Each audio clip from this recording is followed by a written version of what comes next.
Good morning again, fourth graders. Happy to see you again. Today we're going to be talking about equivalent fractions. Okay? This topic also includes simplest form. Okay? And you can find this topic on page 498 of your hard books. Okay? Equivalent fractions are fractions that represent the same number.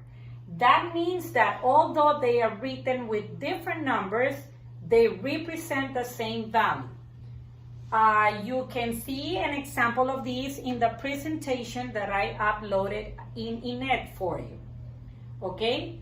So on the presentation, we saw that we had a rectangle that was split in 4 parts, and we also have the same rectangle split in 6 parts.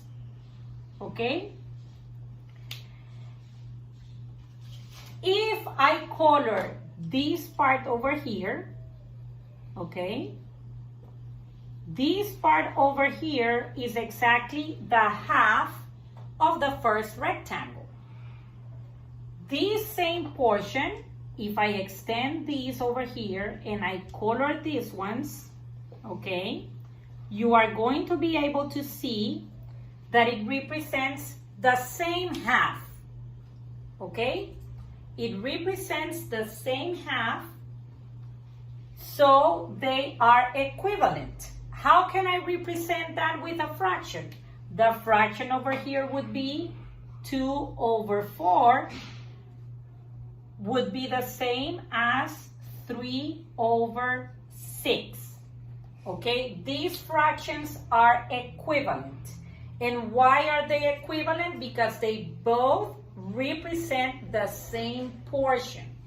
This is half of this rectangle, so this fraction over here represents the half of this rectangle.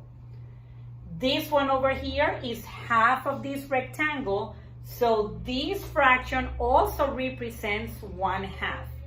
These are equivalent to 1/2 and equivalent to 1/2 also. Okay? That's for you to understand the basic definition of equivalent fractions.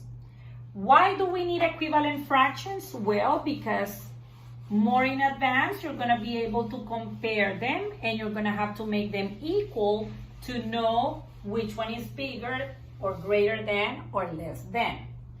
Now, how can we create equivalent fractions?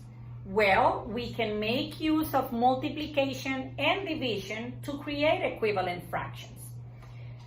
In the presentation that I sent you to the platform, you can see one slide where Mr. Tip is giving us a tip, a hint, where he is telling us that if we use multiplication or division, we need to use the same number for the numerator and the denominator in order to be able to create an equivalent fraction. So for example, if we have the fraction 3 over 4, and I say create an equivalent fraction, okay? That means I am going to make an equivalent fraction that is the same as 3 over 4. I can do this in 2 ways. I can choose to divide or I can choose to multiply. When we multiply, the fraction is going to get bigger numbers. When we divide, the fraction is going to get smaller numbers.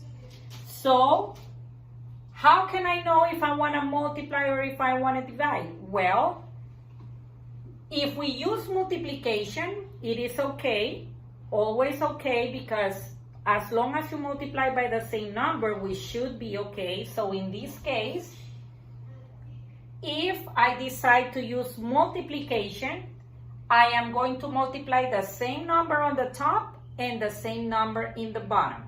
So if I choose to multiply everything times 3, I go ahead and I multiply the first one by 3 and the second one by 3, and I am going to get my new equivalent fraction. How much is 3 times 3? 9. How much is 4 times 3? 12. So that means that 9 over 12 is the same thing as 3 over 4.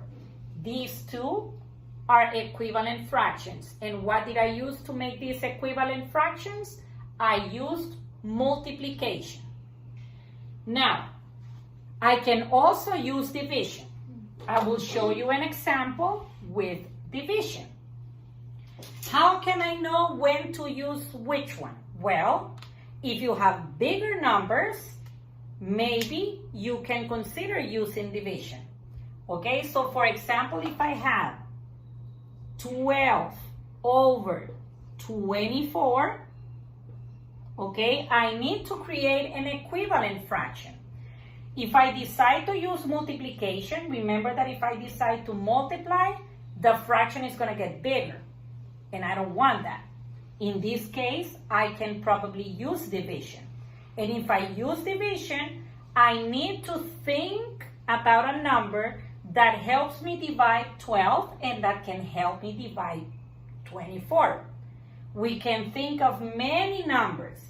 The bigger number that you can think of that will help you divide both of them is going to give you the fraction in the simplest form. But right now, don't stress yourself over that. Just think of a number that can help you divide 12 and 24. If we think about 2, is it 2 possible? Yes. 2 can help me divide 12 and it can also help me divide 24. So if I divide the first one by 2, I have to divide the bottom one by 2. So when I divide these, 12 divided by 2 is going to give me 6. And 24 divided by 2 is going to give me 12. Okay? In this case, 6 over 12 is the same thing as 12 over 24. What did I use in this case? I used division. What you need to keep in mind is that if we use multiplication, we are going to make the equivalent fraction a bigger fraction. If we use division, we're going to make the equivalent fraction a smaller fraction. Okay, so that's how you can determine which one is better for you to use. I am going to do a couple more examples so we can find more equivalent fractions, and this is going to help you to do the classwork and the homework.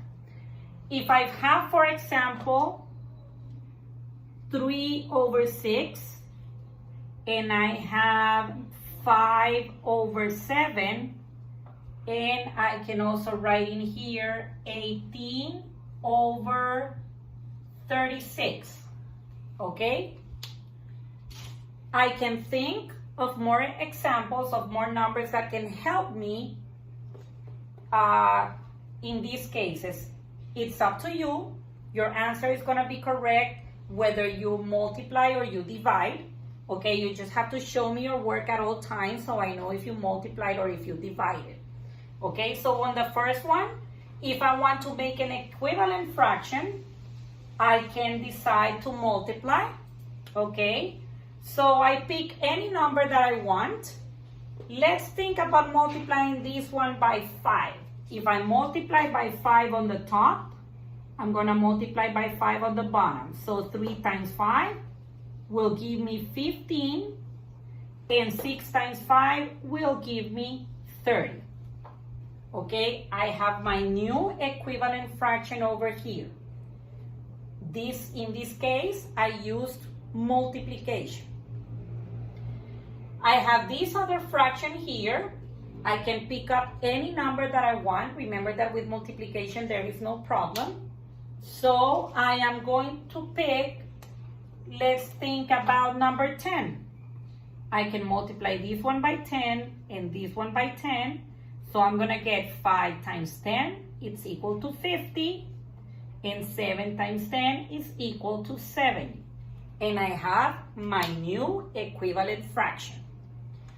In this case over here, since this one is already a big fraction, I can probably use division this time instead of multiplication. So I have to think of a number that helps me divide 18 and 36. Remember that the bigger number you pick, the answer is going to be in simplest form. When we talk about simplest form of fractions, it's going to be the smallest fraction of them all. So if I decide to divide these by 9, if I divide 18 by 9 and 36 by 9, I am going to get 18 divided by 9. I can get 9. And 36 divided, 18 divided by 9 is equal to 2. And 36 divided by 9 is equal to 4. So I have my equivalent fraction. 2 over 4 is the same thing as 18 over 36. Okay? As time goes by, we are going to practice simplification a little bit more. Right now, for this topic in particular, I want you to focus on how to make equivalent fractions, okay? Focus on how you can make them. If you are going to decide, and you're going to let me know if you multiply or if you divide. The only thing that you have to keep in mind, as Mr. Tip said, was that if you decide to multiply or you decide to divide, you have to multiply or divide by the same number. The numerator and the denominator have to be multiplied or divided by the same number. Okay, you are going to practice some exercises for classwork, and you let me know if you have any questions. Thank you.